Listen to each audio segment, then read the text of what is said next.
بسم اللہ الرحمن الرحیم۔ شروع اللہ کے نام سے جو رحمان و رحیم ہے۔ اقرأ بسم ربک الذی خلق۔ پڑھو اے نبی اپنے رب کے نام کے ساتھ جس نے پیدا کیا۔ خلق الانسان من علق۔ جمے ہوئے خون کے ایک لوتھڑے سے انسان کی تخلیق کی۔ اقرأ وربک الاکرم۔ پڑھو اور تمہارا رب بڑا کریم ہے۔ الذی علم بالقلم۔ جس نے قلم کے ذریعے سے علم سکھایا۔ علم الانسان ما لم يعلم۔ انسان کو وہ علم دیا جسے وہ نہ جانتا تھا۔ السلام علیکم ورحمۃ اللہ وبرکاتہ۔ I start with the name of Allah, the most gracious and the most merciful. Dear student, as you all well aware that this is the month of August 2020. In the month of August, we celebrate our Independence Day on 14th of August. So dear students, we must celebrate this day, the day of independence, with great zeal and enthusiasm. So from my behalf, I wish you the happy Independence Day. After that, dear student, in week number 3 and video number 3, we started Hadith portion in which we studied meaning of Hadith, types of Hadith, and we also studied 4 Ahadith. So dear students, today in week number 4, in this lecture, we will study 2 Ahadith. Hadith number 5 and 6, including Quranic and religious terminologies. So we start from Hadith number 5. You can study these ahadith from your notes as well, which are being provided from your school reception to you. Yes, dear students, the topic of Hadith number 5 is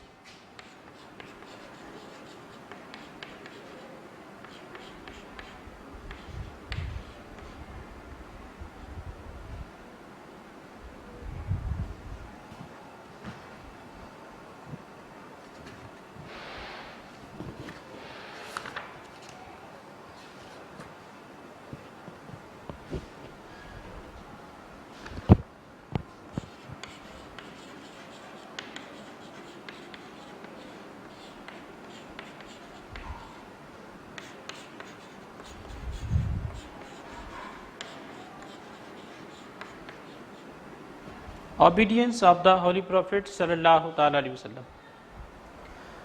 That how much the obedience of the Holy Prophet sallallahu alaihi wasallam is important in Islam. Dear students, except the obedience of the Holy Prophet sallallahu ta'ala alaihi wasallam, we cannot follow Islam thoroughly. That's why the obedience of the Holy Prophet sallallahu alaihi wasallam is more necessary. Example دینا چاہوں گا، جیسے کہ آپ جانتے ہیں کہ اللہ تعالیٰ نے قرآن مجید میں نماز کا کئی بار حکم فرمایا ہے کہ نماز قائم کرو، لیکن قرآن مجید کو الحمد سے لے کر والناس تک آپ پڑھ ڈالیں، کہیں بھی آپ کو نماز کا طریقہ نہیں ملے گا۔ نماز کا طریقہ ہمیں احادیث مبارکہ سے ملتا ہے، حضور علیہ الصلوۃ والسلام کی اقوال مبارکہ سے ملتا ہے۔ تو مطلب یہ ہوا کہ قرآن کے اس حکم پر عمل کرنے کے لیے کہ نماز قائم کرو، اس حکم پر عمل کرنے کے لیے ہمیں احادیث مبارکہ کی طرف رجوع کرنا ہی پڑتا ہے۔ تو احادیث مبارکہ جیسا کہ آپ کو بتایا گیا ہے، احادیث مبارکہ are the main source after the holy Quran for Islamic laws and conductions. So dear students, hadith number 5 is about the importance of the obedience of the Holy Prophet sallallahu alaihi wasallam. The Holy Prophet sallallahu alaihi wasallam said, "La yu'minu ahadukum hatta yakuna hawahu tabi'an lima ji'tu bihi." None of you can be a man of true faith unless his desires become subordinate to what has been brought by me. یعنی تم میں سے کوئی شخص اس وقت تک پکا مومن ہو ہی نہیں سکتا جب تک کہ اس کی تمام خواہشات میری لائی ہوئی تعلیمات کے مطابق نہ ہو جائیں۔ اس حدیث پاک کا مفہوم یہ بنتا ہے کہ ہمیں اپنی خواہشات کو رسول اللہ صلی اللہ تعالی وسلم کی تعلیمات کے مطابق بنانا ہے، نہ کہ رسول اللہ صلی اللہ علیہ وسلم کی تعلیمات کو اپنی خواہشات کے مطابق بنائیں، جیسا کہ آج کل ہو رہا ہے۔ تو ہم سچے پکے مومن اگر کہلانا چاہتے ہیں تو ہماری ہر خواہش، ہماری ہر تمنا، ہر چاہت رسول اللہ صلی اللہ تعالی علیہ وسلم کی لائی ہوئی تعلیمات کے مطابق ہوگی۔ جو رسول تعلیمات لے کر آتے ہیں انہیں شریعت کہا جاتا ہے۔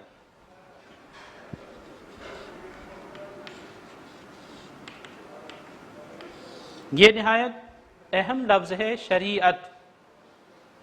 اگر اس لفظ کی جنرلی ہم میننگ کو دیکھیں، what does the word Sharia literally means?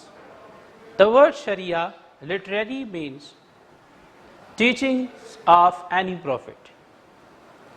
اگر ہم اس لفظ کے آگے لگائیں شریعت ابراہیمی، مطلب ہو جائے گا ٹیچنگز آف ابراہیم علیہ السلام۔ اگر ہم اس لفظ کے آگے شریعت عیسوی لگا دیتے ہیں تو مطلب ہوگا ٹیچنگز آف عیسیٰ علیہ السلام۔ اور اگر اسی طرح اس لفظ کے آگے ہم لگا دیں شریعت محمدی صلی اللہ علیہ وسلم تو اس لفظ کا مطلب ہوگا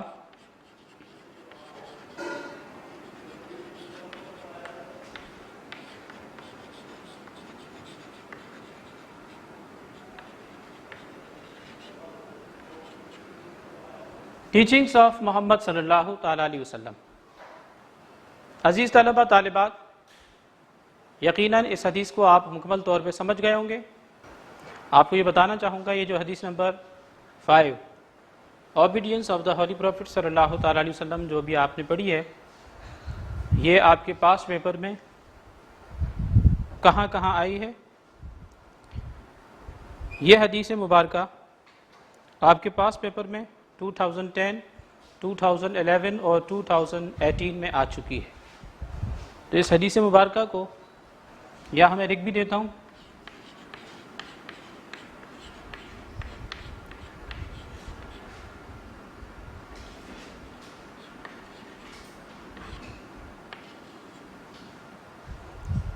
یہ حدیث مبارکہ بہت ہی زیادہ اہمیت کی حامل ہے، اسے آپ نے یاد کرنا ہے اور اس کے مطابق جو کوشچن آنسر ہیں وہ آپ کے نوٹس میں پریپیئرڈ موجود ہیں۔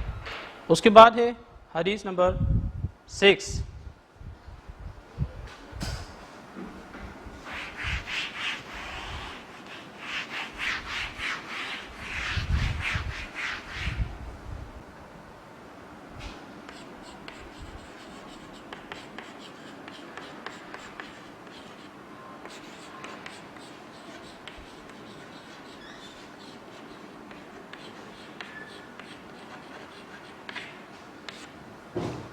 حدیث نمبر 6 کا ٹاپک ہے آل ڈیڈس فار اللہ، یعنی ہمارا ہر عمل جو بھی ہم کرتے ہیں اللہ کی رضا اور خوشنودی کی خاطر ہونا چاہیے۔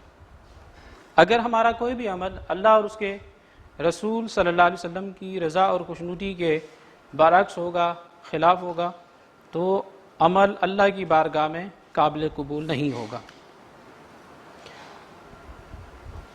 آپ صلی اللہ تعالی علیہ وسلم نے اس بات کی تعلیم دیتے ہوئے ارشاد فرمایا من احب للہ وابغض للہ واعطى للہ ومنع للہ فقد استکمل الایمان. One who loves in the interest of Allah, یعنی جو کوئی کسی سے محبت کرتا ہے تو اللہ کے لیے کرتا ہے. وابغض للہ and hates for the sake of Allah, اور کسی سے کوئی نفرت کرتا ہے تو اللہ کی رضا کے لیے. وَأَعْطَى لِلَّهِ and granted to please Allah, کسی کو کچھ دیتا ہے عطا کرتا ہے تو وہ بھی اللہ کے لیے کرتا ہے. وَمَنَعَ لِلَّهِ and refuse to gain favor of Allah, اور کسی کو کسی بات سے منع کرتا ہے روکتا ہے تو وہ بھی اللہ کے لیے اللہ کی رضا کے لیے. حضور علیہ السلام نے فرمایا فقد استکمل الایمان, جس میں یہ چار باتیں پائی جاتی ہیں وہ اپنا ایمان مکمل کر لیتا ہے, اسی کا ایمان مکمل ہو جاتا ہے.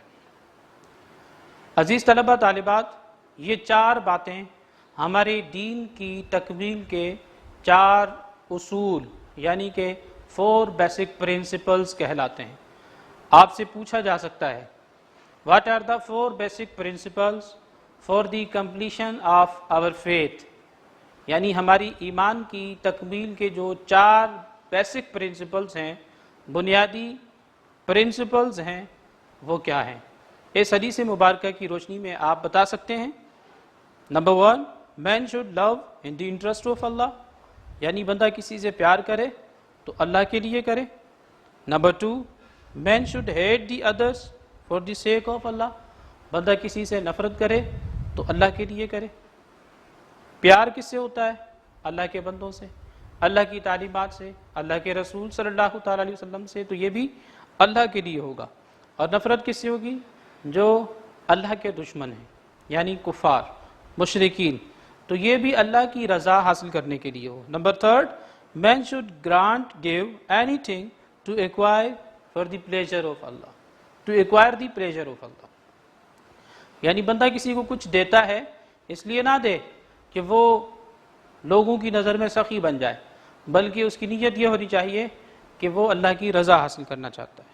And number 4 is he should refuse to give to others to gain favor of Allah, یعنی وہ کسی کو کسی بات سے منع کر رہا ہے, روک رہا ہے, تو اس کی نیت یہ نہیں ہو کہ لوگ اسے بڑا علم والا کہیں, یا وہ اپنی ایفیشینسی جھاڑنے کے لیے کسی کو کسی بات سے نہ روکے, بلکہ اس کی نیت یہ ہونی چاہیے کہ اللہ اور اس کا رسول اس سے راضی ہو جائے.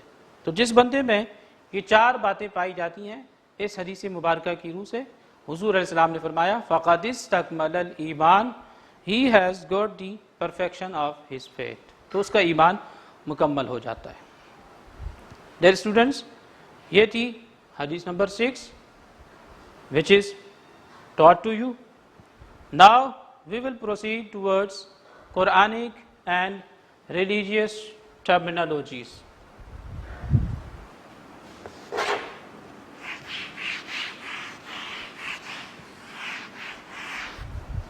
سب سے پہلے تو آپ کو سمجھنا ہوگا قرآنک اینڈ ریلیجیس ٹرمینالوجیز کا مطلب کیا ہے.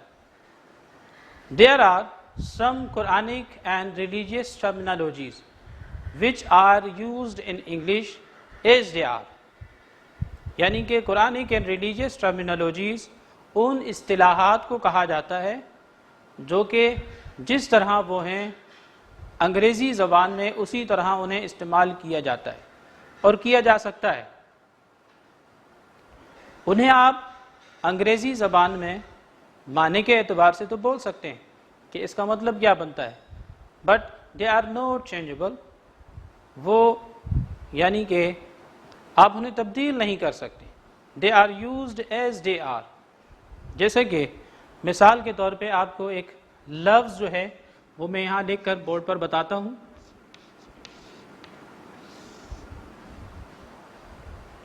قرآن. Quran is the name of the book of Almighty Allah, which is revealed by Allah on His most favorable messenger, Hazrat Muhammad sallallahu ta'ala alayhi wa sallam. اس کتاب حکمت کو قرآن کہا جاتا ہے.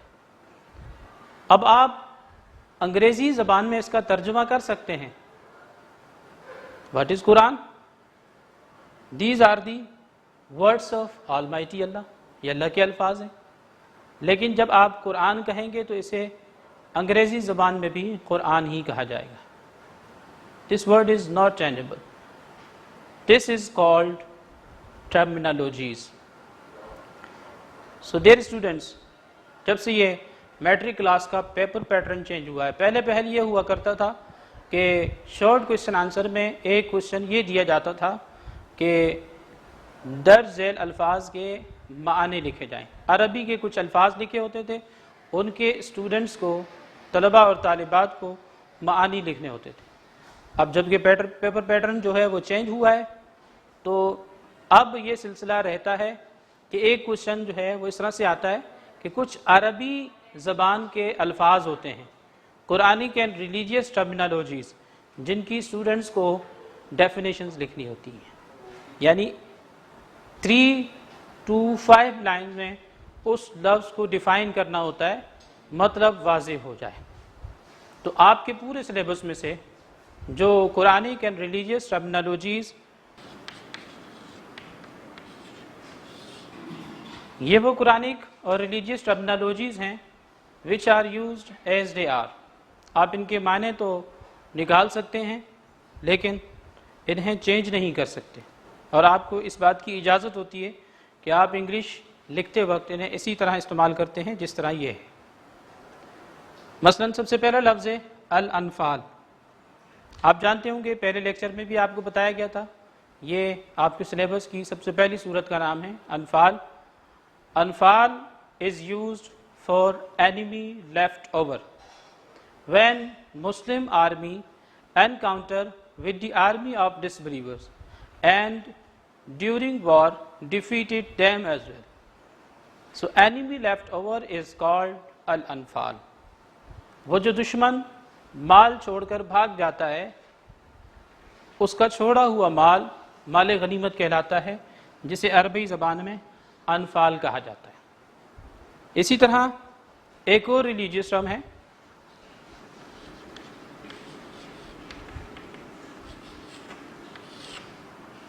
تقوی.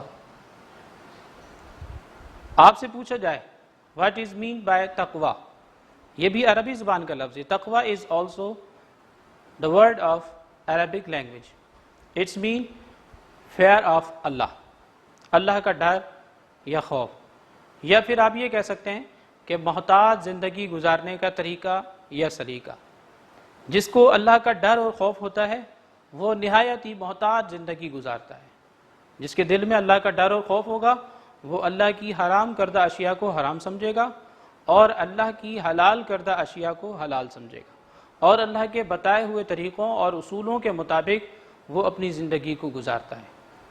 ایسے شخص کو دین کی اصطلاح میں متقی کہا جاتا ہے، یعنی ایسا شخص جو اللہ سے ڈرتا ہے، پرہیزگار شخص. اور قرآن مجید و فرقان حمید میں اللہ تعالیٰ نے اسی شخص کی تعریف کرتے ہوئے ارشاد فرمایا ان اکرمکم عند اللہ اتقاکم، تم میں سے اللہ کے نزدیک سب سے زیادہ عزت دار وہ شخص ہے جو صاحب تقوی ہے، یعنی جو اللہ سے ڈرتا ہے، یعنی محتاط زندگی گزارتا ہے. اس کے بعد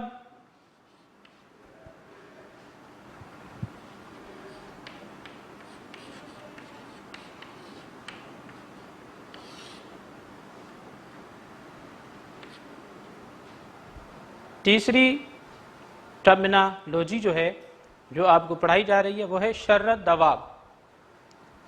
شر عربی زبان میں برے کو کہا جاتا ہے، اور دواب یہ دابہ کی جمع ہے. دابہ عربی زبان میں چوپایوں کو کہا جاتا ہے، یعنی بدترین قسم کے چوپائے جانور. یہ لفظ سورۃ الانفال میں اللہ تعالیٰ نے استعمال فرمایا ہے ان شر الدواب کے کہتے. اللہ کے نزدیک شر الدواب، جانوروں سے بھی بدتر ایک قوم ہے جو کہ کافروں کی قوم ہے. ان کافروں کو شر الدواب کیوں کہا گیا؟ وہ اس لیے کہا گیا کہ کافر سننے کی صلاحیت رکھتے ہیں اور سمجھنے کی بھی صلاحیت رکھتے ہیں. اس کے باوجود جب اللہ کے فرامین اللہ کے احکامات ان کے سامنے پڑھے جاتے ہیں، وہ سن کر اس بات کو انسنا کر دیتے ہیں، اور سمجھنے کی صلاحیت ہوتے ہوئے بھی انہیں سمجھنے کی کوشش نہیں کرتے۔ تو ایسے لوگ اللہ کی نظر میں جانور تو کیا بلکہ جانور سے بھی بدتر ہیں، کیونکہ جانور وہ ہے جو سننے کی صلاحیت تو رکھتا ہے لیکن سمجھنے کی صلاحیت اس کے پاس موجود نہیں ہے۔ اس لیے جانور کے سامنے اگر اللہ کا کلام پڑھا جائے گا وہ اسے سنتا تو ہے لیکن اسے سمجھ نہیں سکتا۔ اس لیے کفار و مشرکین کو جو سننے اور سمجھنے کی دونوں صلاحیتیں رکھتے ہیں لیکن اللہ کے احکامات کو سن کر انسنا کر دیتے ہیں اور سمجھنے کی ذرا بر کوشش نہیں کرتے، ایسے لوگوں کو قرآن مجید میں اللہ تعالیٰ نے شر الدواب کے نام سے یاد کیا ہے کہ اللہ کی نظر میں یہ لوگ جانور تو کیا جانوروں سے بھی بدتر ہیں۔ تو یہ لفظ اسی طرح ایز اٹ از استعمال کیا جاتا ہے، شر الدواب۔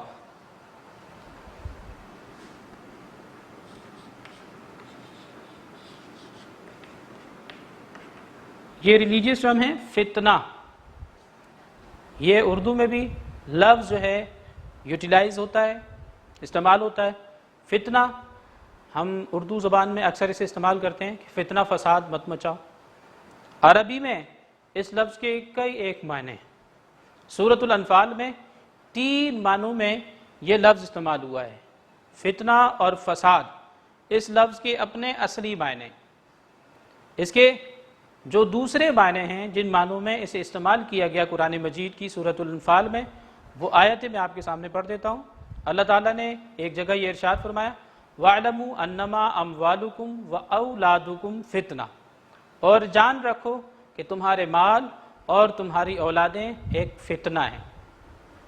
اب یہاں یہ لفظ اپنے اصلی معنی میں استعمال نہیں ہو رہا، کیونکہ اولاد کو اور مال کو اگر اللہ تعالیٰ فتنہ فرما دے تو پھر فتنے سے تو ہمیں دور بھاگنا چاہیے، دور ہٹنا چاہیے۔ حالانکہ ہم مال سے اور اولاد سے دور نہیں بھاگتے بلکہ انہیں جتنا قریب کرنا چاہیں قریب کر لیتے ہیں۔ تو عزیز طلبہ طالبات، ہمیں یہ سمجھنا ہوگا کہ لفظ فتنہ جو یہاں پر استعمال ہو رہا ہے کس معنی میں استعمال ہو رہا ہے۔ آگے جو آیت میں اللہ تعالیٰ نے ارشاد فرمایا ہمیں اس سے سمجھ میں آ جاتا ہے کہ اللہ تعالیٰ کا یہاں اس لفظ سے کیا معنی مراد ہے۔ اللہ نے ارشاد فرمایا وَأَنَّ اللَّهَ عِندَهُ أَجْرٌ عَظِيمٌ، اور اللہ کے یہاں تمہارے لیے بہترین اجر موجود ہے۔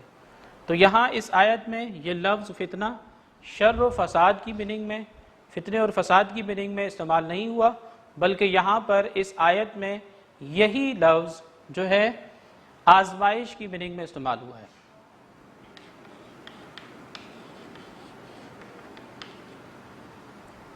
اسی طرح یہ لفظ جو ہے قرآن مجید و فرقان حمید میں کئی جگہ پر کئی معنوں میں استعمال ہوا ہے۔ تو یہ سیاق و سباق سے ہمیں پتہ کرنا پڑتا ہے کہ اس لفظ کو ہم کیا معنی دیں گے، اپنے پاس سے ہم کوئی معنی نہیں دے سکتے۔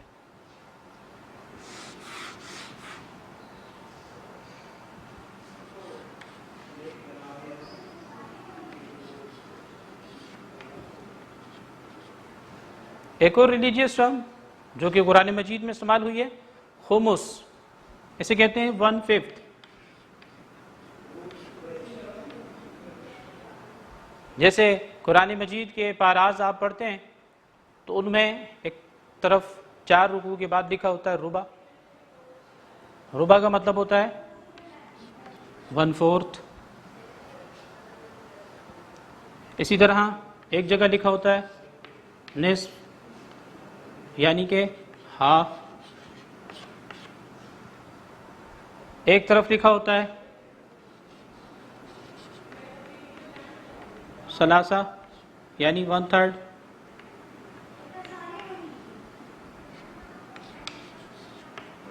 ابھی ہم پڑھ رہے ہیں خمس کے بارے میں۔ خمس کہتے ہیں 1/5 کو۔ مثلا آپ کے پاس کوئی چیز موجود ہے، اس کے آپ 5 برابر برابر حصے کر لیں،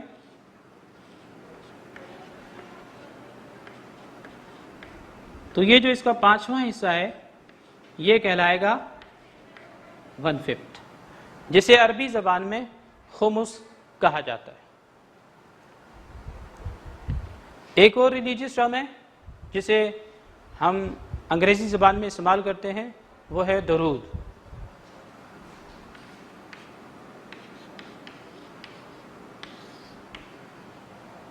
What is meant by درود؟ درود بھی ایک دعا کی قسم ہے. جب ہم کہیں کہ رسول اللہ صلی اللہ تعالیٰ علیہ وسلم پر درود بھیجو، تو ہم جب رسول اللہ صلی اللہ تعالیٰ علیہ وسلم پر درود بھیجتے ہیں تو ایک طرح سے ہم رسول اللہ صلی اللہ علیہ وسلم کے درجات میں بلندی کی دعا مانگتے ہیں. اللہم صلی علی محمد وعلی آل محمد، یعنی اے اللہ رسول صلی اللہ تعالیٰ علیہ وسلم کے درجات میں بلندی فرما، ان کی آل کے درجات میں بلندی فرما، ان پہ خوب خوب درود اور سلام بھیج.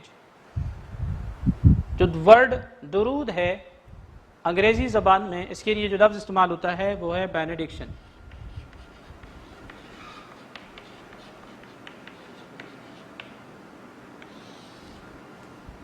یہ کوئی نیا لفظ نہیں ہے آپ کے سامنے جو لفظ لکھا گیا ہے درود، یہ بہت ہی مشہور لفظ ہے. درود و سلام ہم پڑھتے ہیں، بلکہ قرآن مجید کی سورۃ الاحزاب کی آیت نمبر 56 میں بڑی مشہور آیت ہے جو دعا کے آخر میں پڑھی جاتی ہے، ان اللہ و ملائکتہ یصلون علی النبی، بے شک اللہ اور اس کے فرشتے اس غیب بتانے والے نبی پر درود بھیجتے ہیں. یا ایھا الذین آمنوا صلوا علیہ وسلموا تسلیما، تو اے ایمان والوں تم بھی ان پر خوب خوب درود اور سلام بھیجو.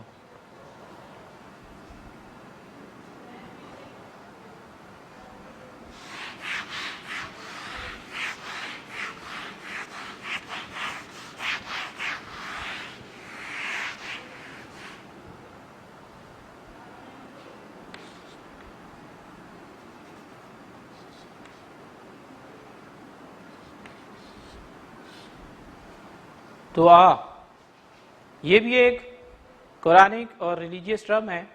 دعا، جب بھی ہم دعا کا لفظ استعمال کرتے ہیں تو اس کا مطلب ہوتا ہے آپ کسی کے لیے پرے کر رہے ہیں، دعا کر رہے ہیں اللہ تعالیٰ تمہیں صحت کے ساتھ لمبی عمر دے، یہ دعا ہوتی ہے.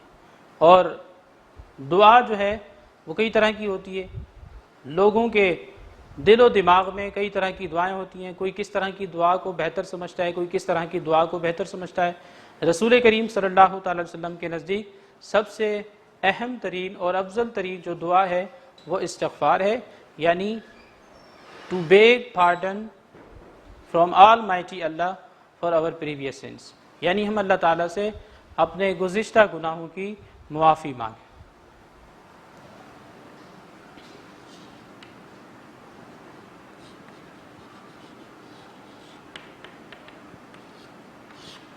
استغفار it is also a religious term.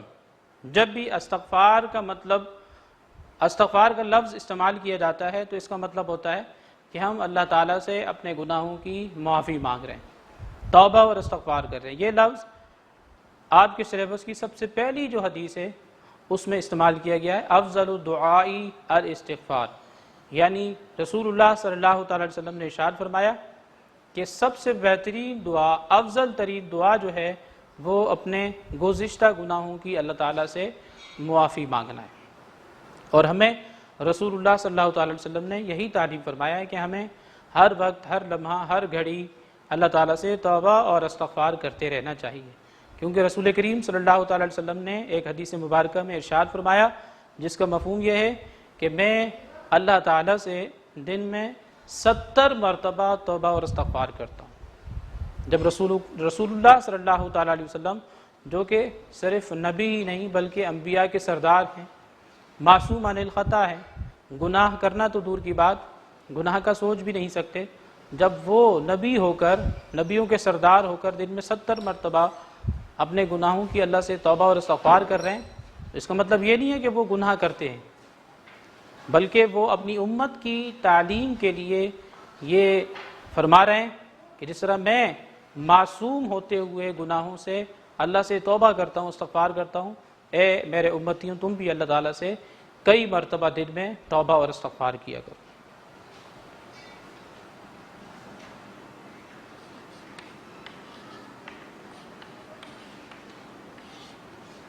قرآن، جیسے کہ شروع میں آپ کو بتایا گیا تھا، it is the name of the last book of Almighty Allah, which is revealed by Almighty Allah on His beloved Prophet Muhammad sallallahu ta'ala alayhi wasallam. قرآن کا جو لفظ ہے یہ قرات سے نکلا ہے. اسے قرآن اس لیے کہا جاتا ہے because it is the book which is to be read again and again by one who believes on it. قرآن کو قرآن اس لیے کہا جاتا ہے کیونکہ یہ دنیا میں سب سے زیادہ پڑھی جانے والی کتاب ہے. جب بھی آپ سے قرآن کے بارے میں پوچھا جائے define the word قرآن, تو آپ یہ کہہ سکتے ہیں قرآن is an Arabic word which is derived from قرات which means to read.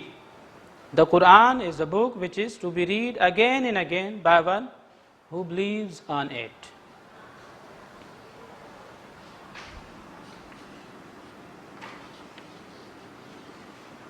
Wahi means revelation of Almighty Allah, یعنی اللہ تعالیٰ کی طرف سے جو احکامات اللہ کے نبیوں پر نازل ہوتے ہیں وہ وحی الہی کہلاتے ہیں.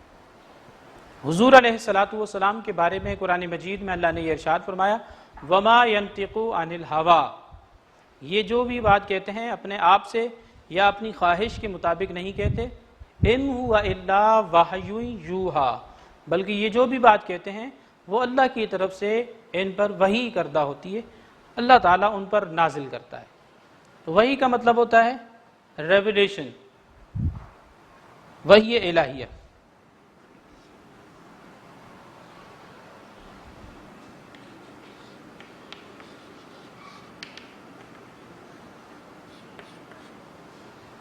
The word Sharia, I have told you in the explanation of hadith number 5 as well, کہ شریعت کا مطلب ہوتا ہے teaching of any prophet. جب ہم بات کر رہے ہیں شریعت کے بارے میں, جنرلی بات کی جائے کہ شریعت کیا ہوتی ہے, teachings of any prophet. شریعت کے آگے اگر ہم شریعت ابراہیمی لگاتے ہیں تو اس کا مطلب ہوگا teachings of حضرت ابراہیم علیہ السلام. اگر میں کہوں شریعت محمدی تو مطلب ہوگا teachings of محمد صلی اللہ تعالی علیہ وسلم.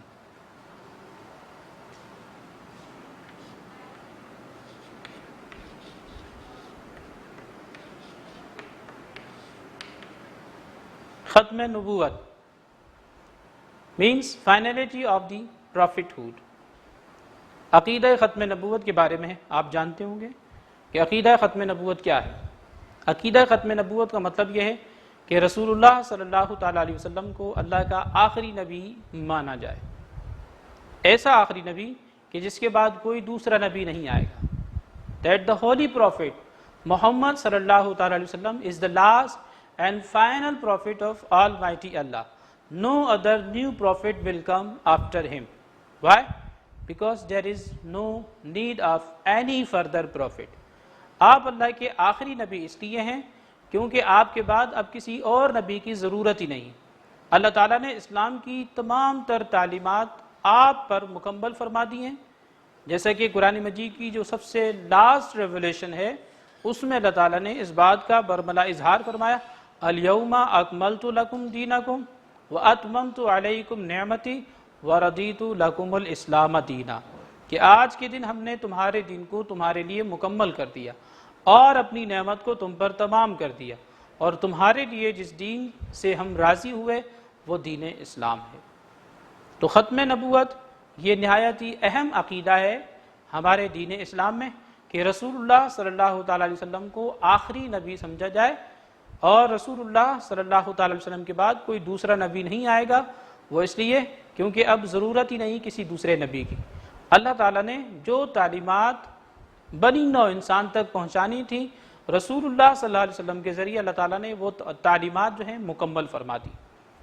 اچھا, ایک آپ کے ذہن میں شاید سوال ہو کہ حضرت عیسیٰ علیہ السلام جو آئیں گے قرب قیامت کے وقت احادیث میں ان کا ذکر ملتا ہے کہ حضرت عیسیٰ علیہ السلام آئیں گے. اب حضرت عیسیٰ علیہ السلام جو آئیں گے وہ بطور نبی نہیں آئیں گے بلکہ بطور امتی آئیں گے. بطور نبی ہمارے نبی سے پہلے وہ تشریف لا چکے ہیں. اب جب ان کا دوسری مرتبہ اللہ تعالیٰ اس دنیا میں نزول فرمائے گا تو وہ نزول بطور نبی نہیں ہوگا بلکہ بطور امتی ہوگا. وہ آ کر اب عیسائیت کا پرچار نہیں کریں گے بلکہ آ کر وہ ہمیں شریعت محمدی صلی اللہ تعالی علیہ وسلم سکھائیں گے اور اسے ہی فالو اپ کریں گے۔ یہ 12 کے قریب ریلیجیس ٹرمینالوجیز ہیں جو آپ کو یہاں پر بورڈ میں پڑھا دی گئی ہیں۔ عزیز طلبہ طالبات، ان ریلیجیس ٹرمینالوجیز کی جو ڈیفینیشنز ہیں وہ ویک نمبر 7 کے ورک کے ساتھ اٹیچڈ ہیں، آپ کو مل جائیں گی، وہاں سے آپ نے انہیں یاد کرنی ہے۔ آپ کا جو ہوم ورک ٹاسک ہے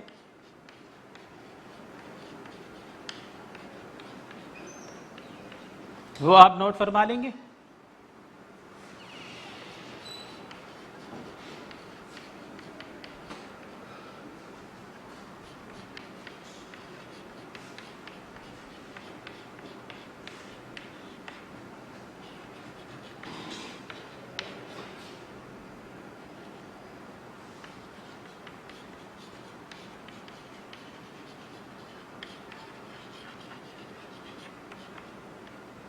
حدیث نمبر 5 اور 6 کو آپ نے ٹرانسلیشن کے ساتھ یاد کرنا ہے، اور یہ جو ریلیجیس ٹرمینالوجیز آپ کو یہاں پر بورڈ پہ پڑھائی گئی ہیں، اگر ہو سکے تو آپ اپنی اون ورڈنگ میں ان کی ڈیفینیشنز بھی لکھ دیں، اور اگر نہیں لکھ سکے تو ویک نمبر 7 کے ورک میں ان قرآنک اور ریلیجیس ٹرمینالوجیز کی جو ڈیفینیشنز ہے وہ پرووائڈ کر دی جائیں گی، تو وہاں سے آپ انہیں میمورائز کر سکتے ہیں۔ I hope you have understood all the things. فی امان اللہ۔ اللہ حافظ۔